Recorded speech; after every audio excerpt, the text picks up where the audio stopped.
Okay. Quick sound check. Done. Okay. Quick explanation. This is going to be slightly weird.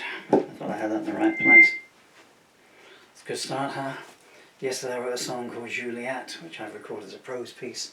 I really wanted to record it as a song, but due to the length of it, it's not really. It's 28 pages long. So I laid down a backing track this morning, and this little set-top box thing won't play it, so I'm going to have to run it off the laptop here just to get it down. So I don't know what it's going to sound like, but I just want to try and get one version of recorded. Safety camera won't record it all.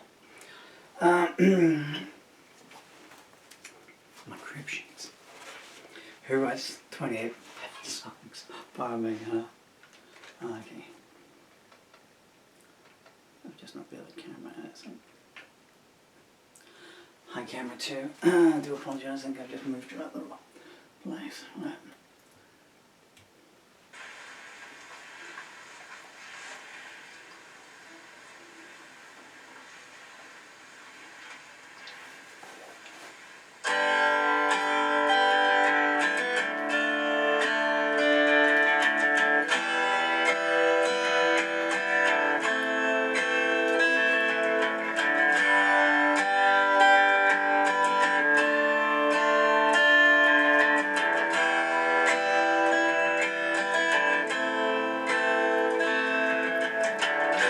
Don't take so long to pierce the night's veil, and the birds only have a dirge to sing. Another empty morning with a black-eyed tail and dark portents of what the dusk will bring. Sunlight tendrils glide through the broken blind, slaying shadows in a motel room, trying to stroke warmth onto a mascara-rivered face, as if to apologize to her to leave so soon. Juliette stares unblinking at the ceiling. She knows the day is just midnight's calling card. She's gone past thinking and trying to forget feeling these days. Those things show her scant regard.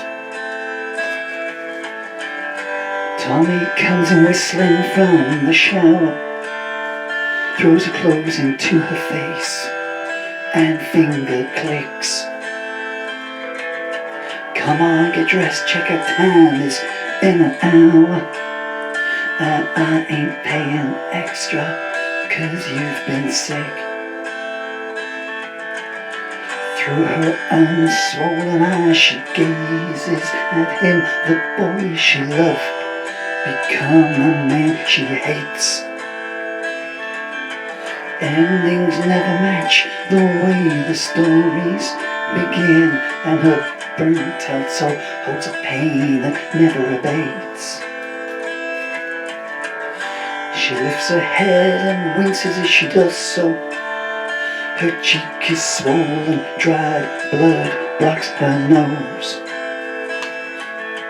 Tommy said no limits and they laughed. Let's go. He counts the cash as she loses count of the blows. 17 seems 1,000 years ago. Happiness feels like a myth that does not exist. Around each soft scent rose, choking weeds do grow, and the first step to damnation is off the kiss. Tommy was a small town boy made good. He came home with the car, the cash, the look. Flashing pearl white smiles around the neighborhood. How he came by it all stayed a closed book. all the girls vying for his attention. They toss their hair and drop unsubtle hints. Juliette was shy in each way you could mention, and her innocence, the devil's eye seldom squints. Tommy's snake-or tongue dripped its charm, flattering persuasion in equal measure.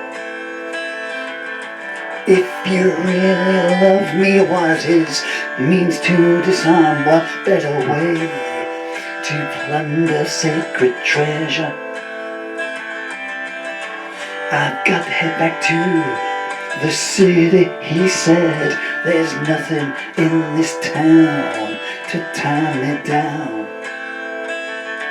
Non-entities and people who are the walking dead. It's been fun, but I guess I'll see you around. First time tears fell from her sapphire eyes, the first drops that would become a stagnant lake. Smiling at the sight, Tommy knew he had his prize. He grinned, or here's an opportunity to take. His mouth painted pictures in multicolored venom. Come with me, please, I can't bear to leave you behind. The love-struck have no shield to defend them from manipulators planting seeds in their minds. They pulled away in Tommy's car that evening, her golden mane flowing in the breeze. A brief note to her mother saying, I'm leaving. I'll be safe with Tommy, so put your mind at ease. I promise I'll write you when we're settled. I'm sure I'll have lots of exciting things to say. Each night she rereads that note, now worn and crumpled. She hasn't heard a word from her daughter to this day. Tommy's panache did not match his dwelling, a one-room cold water place down by the docks. It's only temporary, he would keep on telling. We'll soon have a place that doesn't need so many locks. She'd lie in his arms and sigh adoringly. I feel so safe, secure and happy with you. I know you'll always be there to care for me. Be with you is a dream come true. He would never tell her what he did for money. Each time it arose, the subject would get changed. But slowly as the weeks passed, she started to see something on the balance sheet look strange. Some days his wallet would stay empty. She got used to sometimes going without food. Then Tommy would go out at night and come home with plenty, but now there was a mask on his mood. He used to make love to her with warmth and tenderness. He taught her to be adventurous and free. More and more often now, it seemed like he could not care less, and he'd get angry when she'd ask, is it me?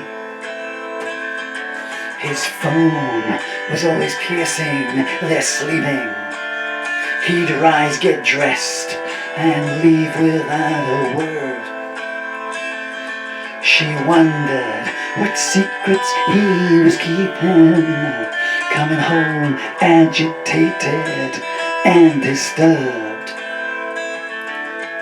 One day she saw two men driving his car away. She asked him why. In surprise, his mouth stayed silent, but his fists had plenty to say. That was the first of her black eyes. The next day came a claim of repentance. Same old sentences that always spring forth. I'm tired, uptight, I've made some bad investments. I'm thinking we should try our luck up north. She said, I'll try to be more understanding, taking a blame that was not hers to bear. When you fall in love, you don't see where you're landing. She said, all your problems are mine to share. She never saw through the malevolent gleam that spread across his demon countenance. A lifetime from now, she'll recall that it seemed to be the moment he dropped all the pretense. Things were keeping on, getting tighter. The TV went, and the rent was overdue. When she went to the corner shop, her fingers were getting lighter. Steal or starve, which one would you do? Wake up, sleepyhead, she heard him whisper. Have you forgotten? You're 18 today. These are for you, he said, and kissed her. Flowers, perfume, and some high-range lingerie. She threw her arms around him and hugged him. I love you, Tommy, always and forever. I'm glad you said that, my darling. There's something I want us to do together. He passed her the gift bag and said, put these on for me. She blushed as she viewed the boudoir apparel. When she was dressed, he said, now pose provocatively. I bought us a camera as well. Oh, Tommy, no, I couldn't. I'm too embarrassed to do that. I thought you loved me, he responded. The words hit her harder than a slap. Anything for you, she said hesitantly, and curled herself on the bed. He barked, I've been waiting here patiently. Now prove to me you mean what you said. He told her how to position herself as the camera clicked incessantly.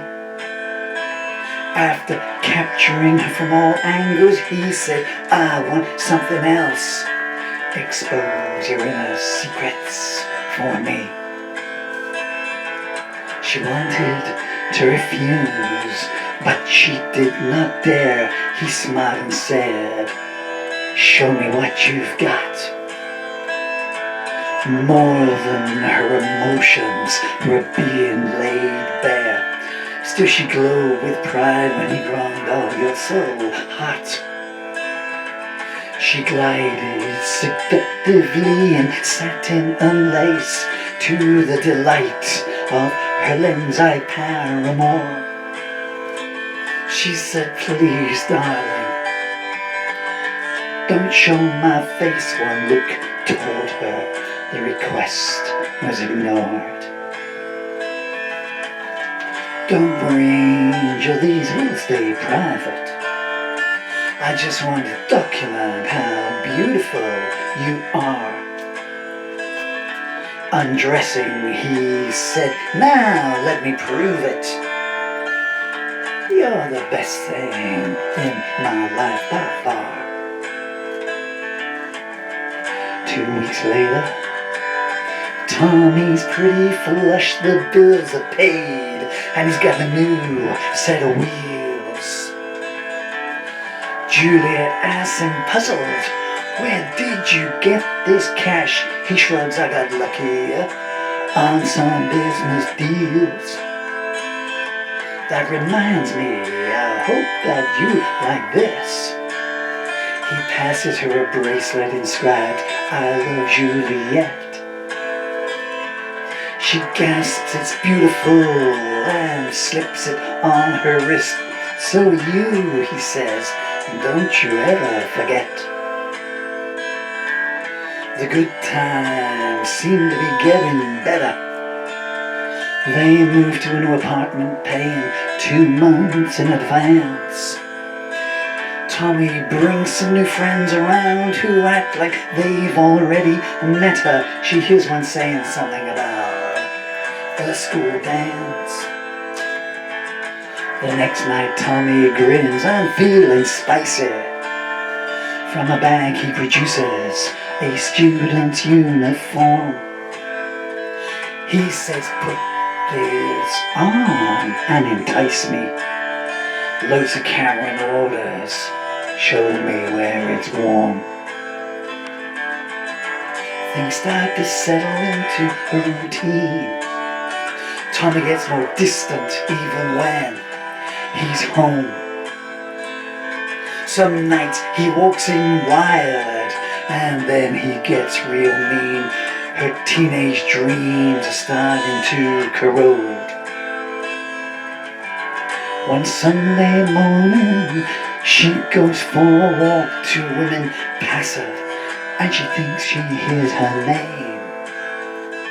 She asks, do I know you? I thought I heard you talk. One hisses, have you no sense of shame? Juliette walks away uncomprehending, arrives home early and catches Tommy by the bins. In his guilty hands, all the letters home she thought she was sending. Naivety falls and reality begins. I know your mother hates me, he stammers, and I thought she'd try to come between us. Juliette can't hear, and all that matters is that she's surrounded by the shards of shattered trust.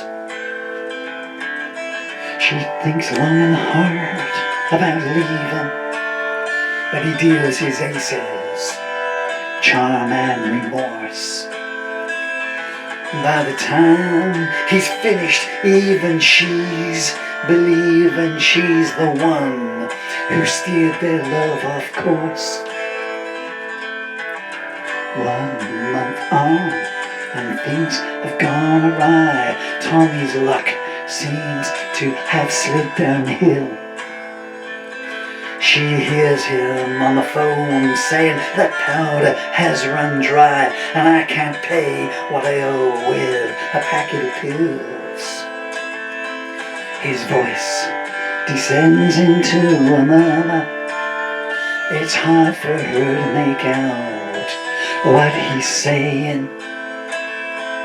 Something about a good little earner and a fast learner, or she better start praying. She feigns sleep when he returns. It's no longer the only thing she feigns in their bed. No one to turn to confide her concerns. She decides to forget what was said.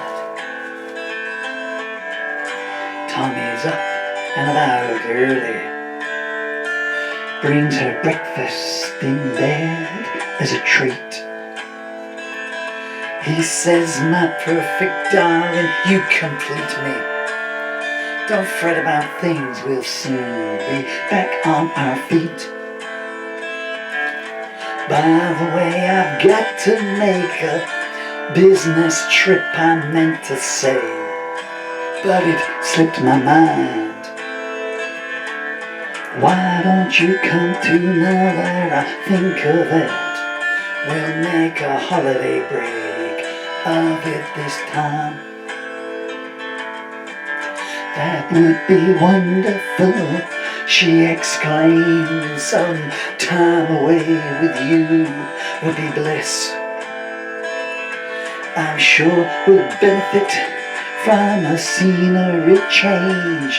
Oh, how much I'm looking forward to this. She hugs happily as she packs. What should I take? How long will we be gone? She barely notices that he only mumbles back. She calls, I'm nearly ready, I'm just putting my best dress on. The first surprise that they don't drive far, an hour away to a motel 10 miles from town. She waits in the lobby while Tommy parks the car, while the old lady behind the desk looks her up and down. Tommy pays with cash and takes the key. You're in room 33B, Mr. and Mrs. Jones. Tommy, why the false names? Why the mystery?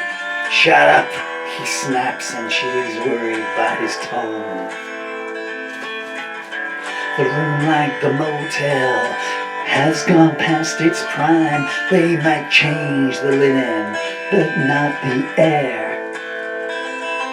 He glances at his watch and tuts at the time, takes her bag and puts it behind a broken chair. Tommy, she says, her voice quivering, what kind of business deal could you possibly do here? She notices she started involuntarily shivering. He says, let's make one thing clear. You just do what you are told, and everything will be just fine. In some ways, it's a shame that you're 18 years old. The market's for fresh fruit on the vine. He pulls a tripod from his case and mutters, thank God I brought a ring light with me. A puzzled look sweeps Juliette's face. Surely, Tommy, you don't mean to film our intimacy? Before he can answer, there's a knock on the door. Who is it? Film crew comes, a sneered reply. 3 men walk in. I thought there was 4. At least this way, no one has to wait outside. Tommy turns to Juliette, who's shaking. Honey, it's time to tell you the score. You know those photographs we've been taking? Well, I want you to meet some fans of yours.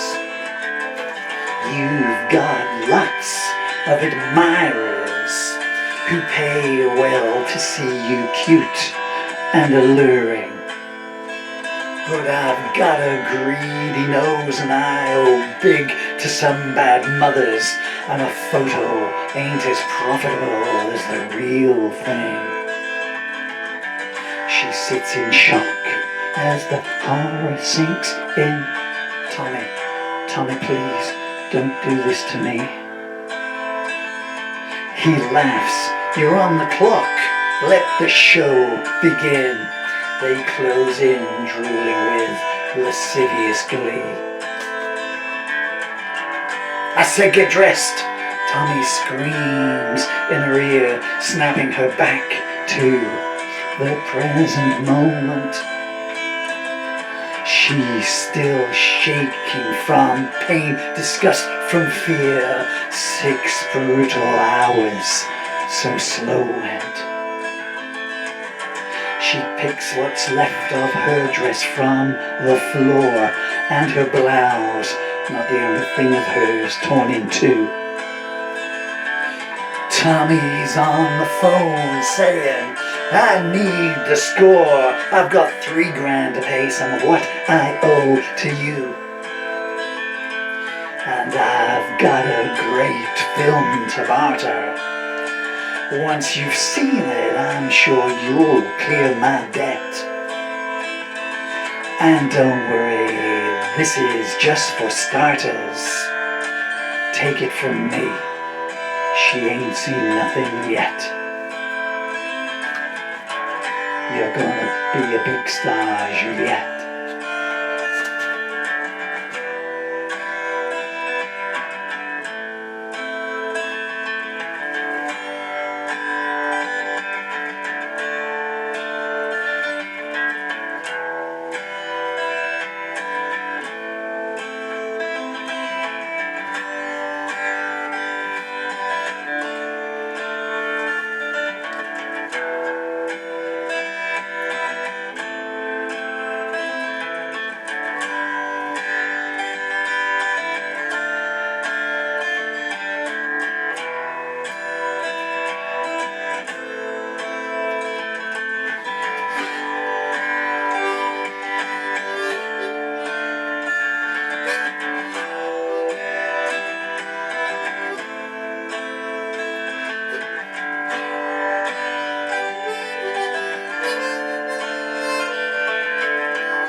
Big hand for my guitarist.